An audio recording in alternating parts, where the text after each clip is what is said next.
The warning came on an ordinary Tuesday. Commander Elena Santos stood at her post in the Lunar Deep Space Observatory, staring at readings that made her blood run cold. The massive objects had appeared just beyond Neptune's orbit, moving in perfect formation. 17 ships, each larger than anything humanity had ever constructed. "Dr. Patel, please verify these readings," she called out, her voice steady despite the tremor in her hands. The chief scientist hurried over, his usual composed demeanor cracking as he studied the data. "Energy signatures unlike anything in our database," he muttered, fingers flying across the holographic display. "Mass readings suggest vessels nearly 4 kilometers in length. They're using some form of propulsion we can't even begin to understand." Elena had already initiated the first contact protocols, but this didn't feel like the peaceful encounters they'd trained for. The ship's formation was unmistakably military, a battle group approaching with clear purpose. Within hours, every major observatory on Earth and Luna confirmed the sighting. The UN Security Council convened an emergency session, while military forces worldwide went to high alert. Humanity had dreamed of first contact for centuries, but not like this. Not with what was clearly an invasion fleet. The aliens made their intentions clear exactly 48 hours after detection. Their message broadcast simultaneously across every communication channel on Earth. "To the primitive species of Sol 3, your world has been selected for resource extraction. Submit to immediate occupation or face extinction. You have 24 Earth hours to surrender your governing authorities. Resistance will result in immediate planetary sterilization." In the UN's emergency bunker beneath Geneva, General Marcus Chen watched world leaders argue frantically about their response. Some advocated immediate surrender, others called for desperate resistance. But Chen kept his silence, waiting for the signal he knew would come. 20 years earlier, he'd been part of a classified expedition that discovered something extraordinary in the Valles Marineris on Mars, the ruins of an ancient battlefield. The technology they'd recovered had changed everything, though only a handful of people knew the truth. His secure comlink buzzed. The message contained just 2 words: Lazarus Rising. Chen stood, his movement drawing all eyes in the room. "Distinguished representatives," he began, "before we respond to this ultimatum, there's something you need to know about Project Lazarus." The room fell silent as Chen activated the secure holographic projector. The image that appeared showed a massive hangar buried deep beneath the Himalayan mountains. Within it stood humanity's secret weapon, a ship that combined reverse-engineered alien technology with human innovation. "For 20 years, we've been preparing for this day," Chen continued. "The ship you're looking at, the UES Defiant, represents the combined efforts of every major nation on Earth, working in absolute secrecy. We knew they would come eventually. We found evidence of their previous visits, their tests of primitive worlds. But this time, humanity isn't primitive anymore." The Defiant was beautiful in a lethal way. 3 kilometers of advanced alloys and energy weapons, powered by a drive system that could bend space itself. Its crew had trained for years in secret, preparing for exactly this scenario.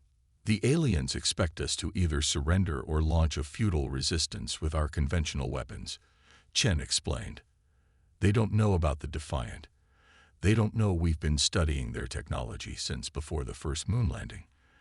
And most importantly, they don't know that we've improved upon it." As if to punctuate his words, another message came through on all channels. The alien fleet had crossed Saturn's orbit. They were accelerating.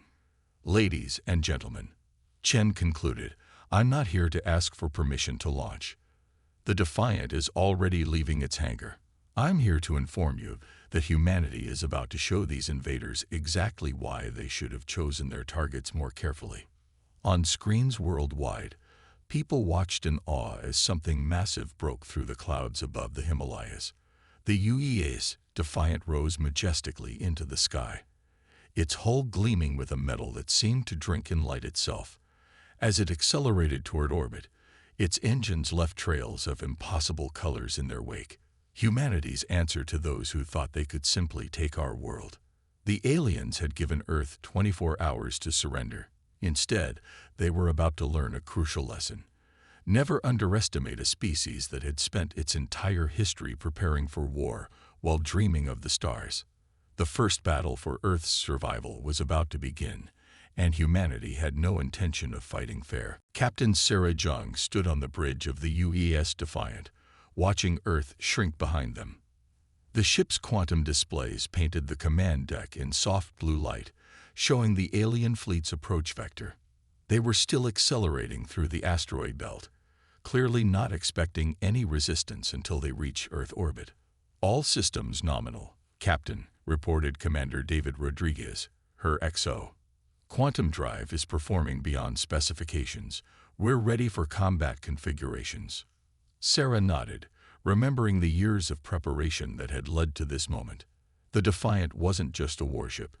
It was humanity's greatest achievement, built in absolute secrecy by the finest minds on Earth. "Show me the engine core," she ordered. The main display shifted to show the heart of their vessel, a contained quantum singularity, suspended in a magnetic bottle that shouldn't have been possible with human technology. But that was the beauty of Project Phoenix. 20 years ago, they hadn't just found alien ruins on Mars. They'd found a message, left by a species that had faced these same invaders millennia ago. The message contained blueprints, warnings, and a promise that humanity could surpass even those who had come before. "Engineering reports ready for phase shift," announced Lieutenant Hassan from his station. "Metamaterial hull is responsive. Weapons systems are hot." The Defiant's outer hull wasn't simple metal. It was a living alloy that could adapt to different types of energy weapons, learning and evolving during combat. Another gift from their mysterious benefactors, perfected by human engineering. "Signal from Fleet Command," Rodriguez reported. "The aliens have responded to our launch. They're laughing, sir, broadcasting on all frequencies about primitive species playing with toys they don't understand." Sarah allowed herself a small smile. Let them laugh. Tactical, show me their formation. The alien ships had arranged themselves in a standard combat wedge, a formation that would have been devastating against the primitive defenses they were expecting. But the Defiant was anything but primitive. "Dr. Chen," Sarah called to their chief scientist, "explain to the crew what we're seeing." Dr. Emily Chen stepped forward, her expertise with the alien technology having earned her place on the bridge. "Their ships are using a form of gravitic propulsion we replicated years ago. But notice the energy signature. They're running at full capacity just for basic maneuvering. Our quantum drive is far more efficient." She highlighted several points on the tactical display. "Their weapons are primarily plasma-based, with some particle beam capabilities, devastating against unshielded targets, but," she smiled, "they're using technology that's centuries old by their own standards. They send their obsolete ships to subjugate primitive worlds." "Because it usually works," Sarah finished. "Until now. Battle stations, everyone. Let's show them humanity's version of their technology." Throughout the massive ship, crews moved with practiced precision. The Defiant's hull began to shift, plates realigning as weapon ports opened. In the engine room, engineers monitored the quantum core as it powered up their main weapons, devices that could tear holes in space itself. "Message from Earth," Rodriguez announced. "General Chen reports all planetary defense systems are ready. The counter-strike battalions are in position." Another innovation the aliens weren't expecting. While they'd focused on space-based weapons, humanity had developed ground-based gravity lances, weapons that could reach out and strike ships in orbit with devastating force. "Multiple targets launching from the alien fleet," Tactical reported, "appear to be automated probes. They're scanning us." "Let them look," Sarah ordered, "but activate the metamaterial hull. Show them exactly what we want them to see." The Defiant's outer surface rippled, the smart metal reconfiguring itself to present a false signature. To the alien scanners, they would appear to be using crude nuclear propulsion and primitive armor. The perfect bait. "They're taking it," Rodriguez reported with satisfaction. "Their fleet is breaking formation, spreading out. They're not even bothering to charge their main weapons." Sarah took her command chair, watching the tactical display with practiced eyes. Everything was proceeding exactly as their simulations had predicted. Overconfident alien forces, underestimating the primitive humans, spreading themselves thin for an easy victory. "All hands," she broadcast throughout the ship. "This is the moment we've trained for." These invaders came expecting to find easy prey. Instead, they found a species that spent its entire history preparing for war while dreaming of the stars. She paused, watching the alien fleet draw closer. They're about to learn that humanity doesn't just copy technology. We perfect it. We improve it. And most importantly, we know exactly how to use it in ways its original creators never imagined. The Defiant's quantum core hummed louder, power flowing through systems that represented the peak of human innovation combined with alien science. They were about to rewrite the rules of space combat. "Weapons free," Sarah ordered. "Let's show them why you should never judge a species by its age." The battle for humanity's future was about to begin, and the aliens were about to learn that some primitives bite back. The first shots of the battle were not fired by the Defiant, but by Mars itself. As the alien fleet approached the red planet, automated defense platforms, hidden beneath the rust-colored sands for years, suddenly activated. Gravitational beams lanced upward, catching the trailing alien vessels completely by surprise. 3 enemy ships hit. Tactical Officer Yuki Tanaka reported, her fingers dancing across the quantum interface. Their shields were down. 2 heavily damaged. 1 destroyed. "Captain." The alien response was immediate and predictable.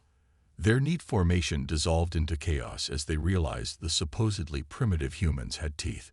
"Sharp ones. They're launching fighters," Rodriguez announced. "Hundreds of them. Energy signatures suggest automated drones." Captain Jung nodded, everything proceeding according to plan. "Deploy our countermeasures. Show them why we spent so much time studying quantum entanglement." From the Defiant's hull, thousands of tiny objects emerged, each no larger than a coffee cup. As they spread out in a complex 3-dimensional grid, they began to pulse with energy. Every alien drone that entered their field simply stopped.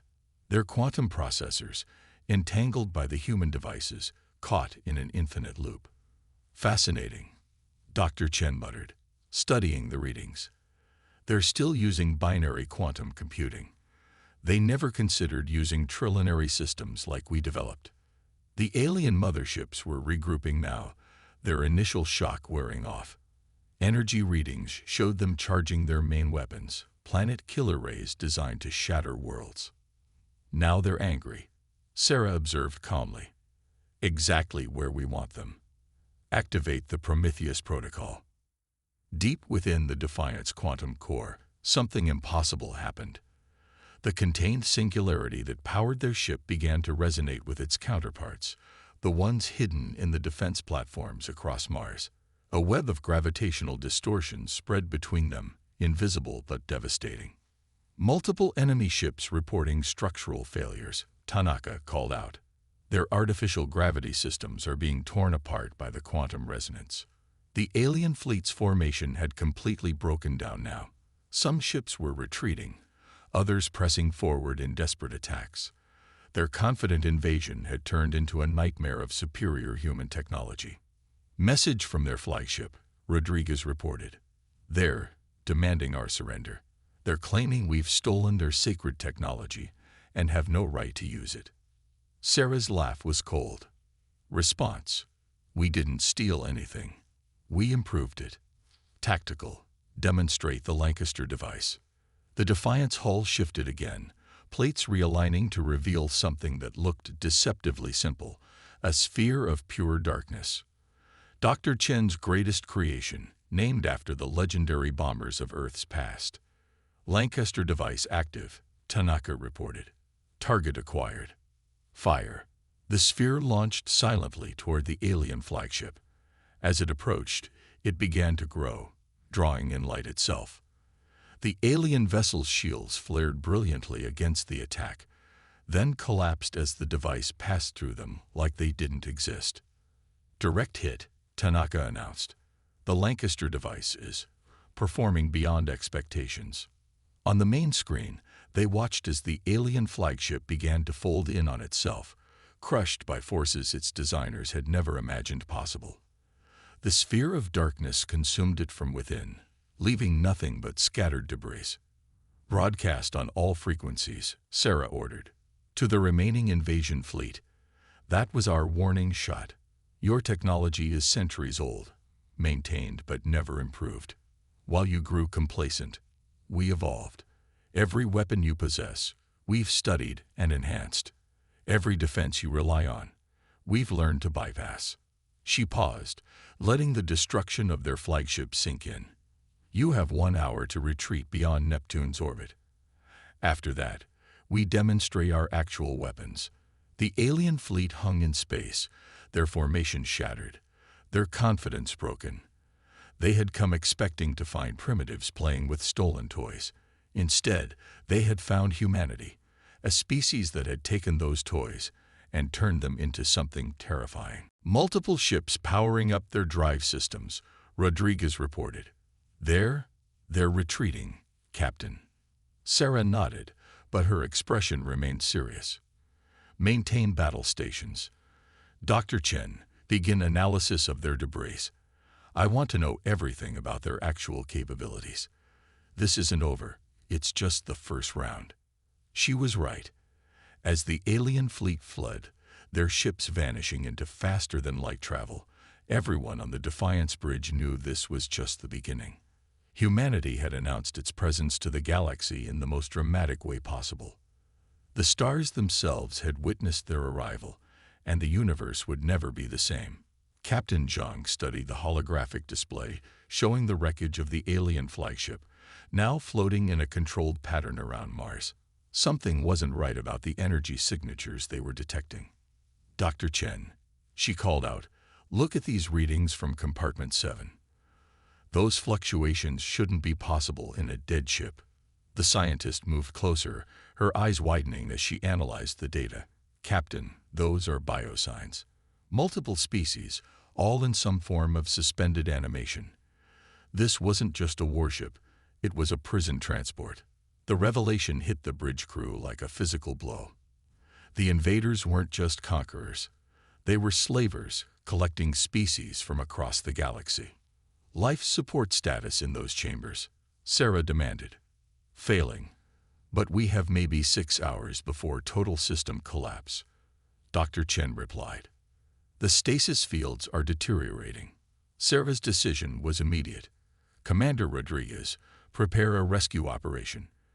Lieutenant Hassan, reconfigure our quantum field to extend around that section of wreckage. We're not letting those people die." The rescue operation was unlike anything humanity had trained for. The Defiance Special Operations Team, led by Commander Maya Patel, crossed the void in quantum-shielded suits. As they breached the wreckage, their helmet cameras revealed the truth of the alien empire. "Captain, you need to see this." Maya's voice came through, tight with controlled anger. "We've found containment pods. Hundreds of them. Different species, different worlds, all captured for processing. The pods contained beings from across the galaxy, some humanoid, others completely alien to human understanding. Each pod had detailed genetic information and planetary coordinates. The invaders hadn't just been collecting slaves, they had been harvesting entire civilizations." "Movement in Section 3. One of Maya's team called out. "We've got active resistance." A group of the invader species, survivors from the flagship's destruction, had emerged from emergency shelters. They were tall, crystalline beings with multiple limbs, and they were armed. "Hold position," Maya ordered her team. "Dr. Chen, can you translate?" The alien language came through their comms, automatically processed by the Defiance Quantum AI. "You have no right to interfere. These specimens are property of the crystalline dominion." Maya's response was cold. "We're humanity. We don't recognize your right to own sentient beings. The firefight was brief but intense. The invaders' weapons were powerful, but they had never faced humans in close combat. Maya's team, augmented with reverse-engineered alien tech and trained in zero-gravity warfare, made short work of the resistance. Medical teams standing by, Rodriguez reported from the Defiant. We've converted Cargo Bay 3 into a temporary medical facility. Dr. Chen's team is ready to begin revival procedures. As the stasis pods were carefully transferred to the Defiant, the full scope of the invaders' operations became clear. The crystalline Dominion had been systematically harvesting species from thousands of worlds, using them for labor, experimentation, and worse. "Captain," Dr. Chen called out, her voice excited. "One of the revival subjects is conscious. They're from the species that left us the Mars artifacts." The being was humanoid but clearly alien, with iridescent skin and multiple pairs of eyes. Through the translation matrix, it spoke. "We knew you would find our message. We knew you would improve upon our work. We have waited so long for allies who could stand against the Dominion." Sarah moved closer to the medical bay's observation window. "You left us the technology deliberately. You were creating a weapon against them." "Not a weapon," the alien corrected. "A shield.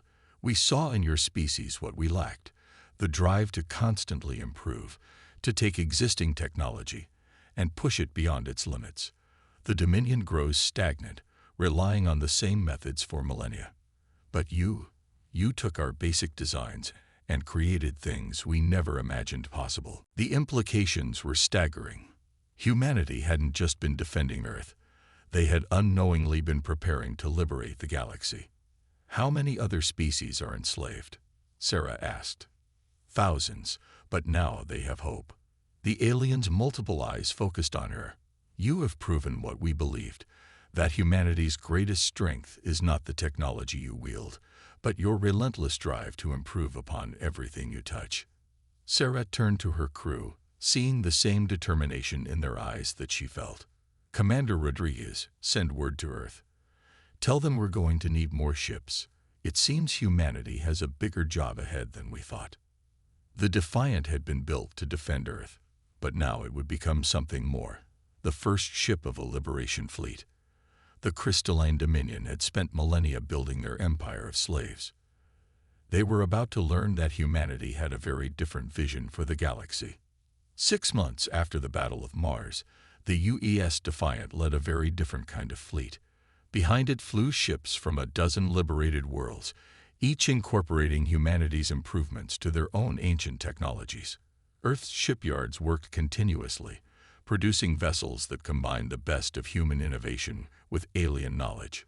Captain Sarah Zhang stood on the Defiance bridge, now upgraded with systems even Dr. Chen hadn't imagined possible 6 months ago. The rescued species had brought their own technological gifts, each adding to humanity's growing arsenal of improvements. "Fleet status report," she commanded, watching the massive armada spread across her tactical display. "All ships in formation," Rodriguez reported. "The Arcturian vessels have successfully integrated our quantum field technology. The Centaurian ships report their new trillineary computing systems are operating at 300% efficiency." This was humanity's true gift to the galaxy, not just liberation, but evolution. Every freed species had joined not just as allies, but as students eager to learn how humans could take existing technology and push it beyond its original limits. Message from the crystalline Dominion's capital world, Lieutenant Hassan announced. They're suing for peace." Dr. Chen looked up from her station, where she'd been working with a team of multi-species scientists. They must have finally realized what they're actually facing. Not just a military defeat, but technological obsolescence. The Dominion had ruled through technological superiority, keeping their subject species deliberately limited. But they had never encountered a species like humanity, one that saw technology not as something to be preserved, but as something to be constantly improved. "Put them on screen," Sarah ordered. The crystalline beings appeared, their once proud posture now uncertain. Their spokesman spoke. "We wish to negotiate terms. You have demonstrated capabilities we didn't believe possible." "No negotiations," Sarah replied calmly. "Unconditional surrender.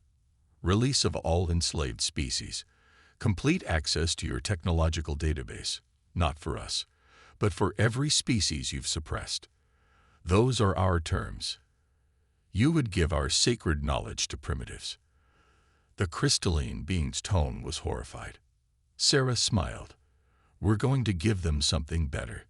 The knowledge of how to improve it. Every species you enslaved has potential you never imagined. We're going to help them reach it." The liberation of the Dominion's capital took less than a day. The once mighty empire had grown so dependent on their ancient, unchanged technology that they had no defense against humanity's evolved versions.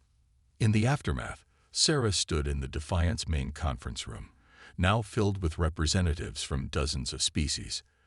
Dr. Chen was demonstrating humanity's latest innovation, a quantum communication system that would allow instant coordination between all liberated worlds. "You've done more than free us," the Arcturian ambassador declared, his bioluminescent patterns showing deep emotion. "You've shown us how to grow beyond our limitations." "That's what humans do best," Sarah replied. "We see possibilities where others see limits. We take what exists and ask, how can this be better?" The gathering was interrupted by an urgent message from Earth. General Chen's hologram appeared, his expression grave. "Captain, our deep space arrays have detected something. Something big, coming from the galactic core. It's like nothing we've seen before." The assembled aliens fell silent, many showing signs of recognition and fear. The Arcturian ambassador spoke quietly. "The great darkness. The force that drove us to the outer arms of the galaxy eons ago. The reason the Dominion began collecting species, they were building an army for the day it returned." Sarah looked at the readings, then at the gathered representatives of a dozen spacefaring races. Each had their own technologies, their own sciences, all of which humanity had already begun to improve and combine in new ways. "Then it's time to show this great darkness something it's never seen before," she declared. "A galaxy united not by fear or domination, but by innovation, by the human drive to take what exists and make it better." She turned to Dr. Chen. "Get our best minds working with every species here. I want to know everything about this threat, and I want us to start improving every weapon and defense we have. The darkness thinks it's returning to the same galaxy it left. Let's show it how much things have changed." Around the table, representatives of ancient species who had spent millennia in stagnation found themselves nodding, infected by humanity's relentless optimism and drive to improve. The stars had trembled when humanity's first battleship arrived. Now they would watch as humanity led a united galaxy into a new age, one where no threat, no matter how ancient or powerful, would find them easy prey. For the first time in galactic history, the light of innovation would push back the darkness, and humanity would lead the way.